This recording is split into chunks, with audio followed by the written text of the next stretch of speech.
It's a video game that is shattering sales records. Well, and the game made almost $1 billion in sales in just the first 24 hours. Almost $1 billion in sales, 24 hours. Rockstar's last game dropped in 2018. Then, silence. Years of absolute silence until December 2023, when a single trailer falls from the sky. Lucia, do you know why you're here? Bad luck, I guess. 90 million views in the first 24 hours. The entire gaming industry shakes to its core.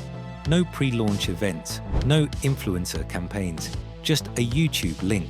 And suddenly, the entire conversation in gaming shifts. The biggest video launch ever. Every studio, every publisher, everyone's talking about the same thing. This company is clearly doing something different. And maybe they always were, but we just never noticed.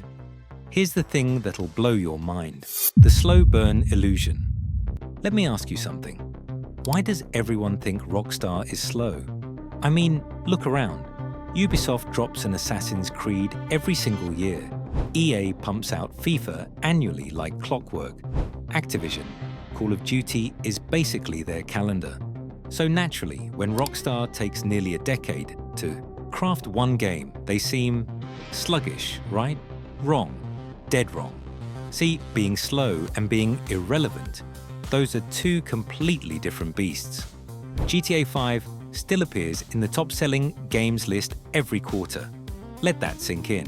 12 years after launch, and it's still printing money. Red Dead Redemption 2, released in 2018, still relevant in 2026. Still discussed, still played, still generating revenue. So maybe we've been asking the wrong question this entire time. The question isn't, why is Rockstar so slow? The real question is, why is everyone else in such a damn hurry? And that question opens up something far more interesting. The pattern emerges. Here's where it gets fascinating. Rockstar's pattern isn't random. It's calculated brilliance hiding in plain sight. Rewind to the 90s. When Rockstar first emerged, Grand Theft Auto was just a simple top-down game. Small, basic, but even then, one element stood out. Freedom. You could do missions, or you could just cruise the city. Your choice. Back then, that concept was revolutionary. Nobody gave players that kind of agency. Then 2001, GTA 3 launched with a fully realized 3D open world featuring Liberty City. And just like that, open world went from being GTA's unique feature to becoming an entire genre. One game literally created a category that defines modern gaming. But here's what most people miss. The gaps between releases started growing. 2002 brought Vice City. 2004 gave us San Andreas, the biggest open world anyone had seen. Each game was bigger, better, more ambitious. But Rockstar learned something crucial during this evolution. If you rush, you compromise.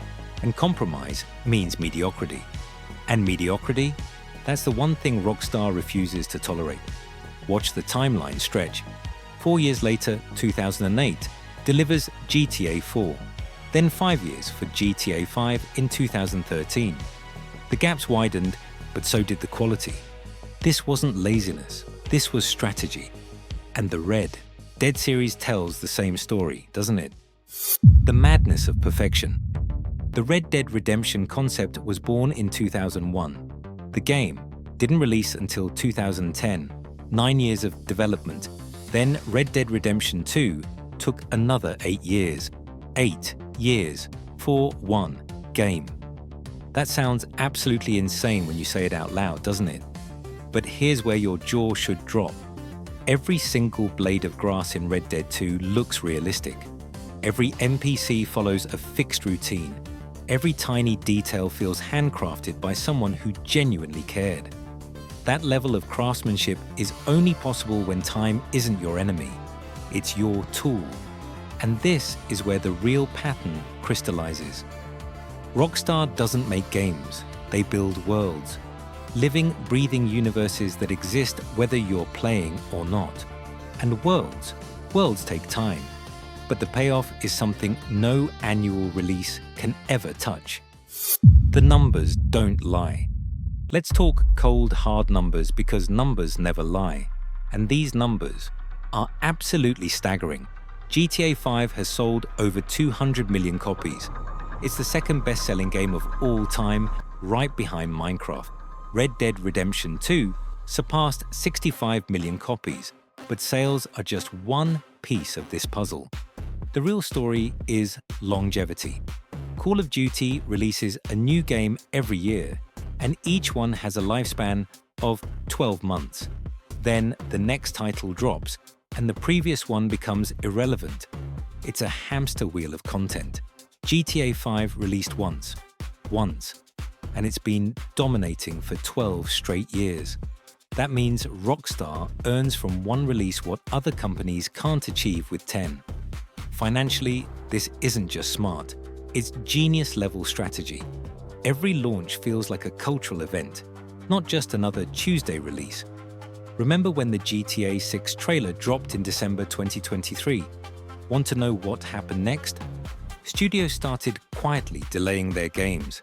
Officially, nobody admitted it was because of GTA 6. But look at the timing. If your game releases anywhere near GTA 6's window, it'll be invisible. Better to stay far away from that nuclear blast radius. That's the kind of influence you only have when you're not just a player in the industry. You're the one setting the rules. And this influence ripples through everything. The industry shift. Rockstar doesn't even have to compete anymore. Think about that. They're being compared only to their own previous titles. Other high-budget games, they're called GTA clones. That's the ultimate flex. But this influence extends beyond Rockstar's own ecosystem. Look at Naughty Dog. 7 years between The Last of Us Part 1 and Part 2. Why? Because they saw that if quality reaches a certain threshold, players will wait. They'll be patient. CD Projekt Red spent 8 years crafting Cyberpunk 2077 after The Witcher 3. The launch was rough, buggy, broken, incomplete. But what did they do? They spent 2 more years fixing it, releasing the Phantom Liberty DLC, polishing until it shined. Because they learned Rockstar's approach. Long-term value matters more than short-term profits. Even when GTA 4 launched on PC with terrible bugs, Rockstar fixed it. Today, it's considered a classic. These studios learned one fundamental truth from Rockstar. If you want to create a masterpiece, you have to give it time. Rush it, and quality suffers. And audiences, they'll wait if they know what's coming is worth it. But the most interesting part of Rockstar's strategy isn't what they say. It's what they don't. Here's the beautiful irony of it all. Rockstar doesn't release a game every year, yet they're the most relevant studio every single year. People are still playing GTA 5, still enjoying Red Dead 2, still waiting breathlessly for GTA 6. This patience doesn't exist for any other game, any other studio. Only Rockstar can pull this off because they spent decades building that trust. Every game has been a statement, a benchmark, a line in the sand. So while everyone else runs the race, churning out game after game, chasing deadlines, meeting quarterly targets, Rockstar works at their own pace, on their own terms, and when everything's ready, they'll release, casually, effortlessly, and the world will stop to watch. Maybe that's the actual power move, not running fastest in the race, but creating your own race entirely, and getting so far ahead that the competition becomes invisible in your rearview mirror. That's not just gaming, that's legacy, that's dominance, that's Rockstar.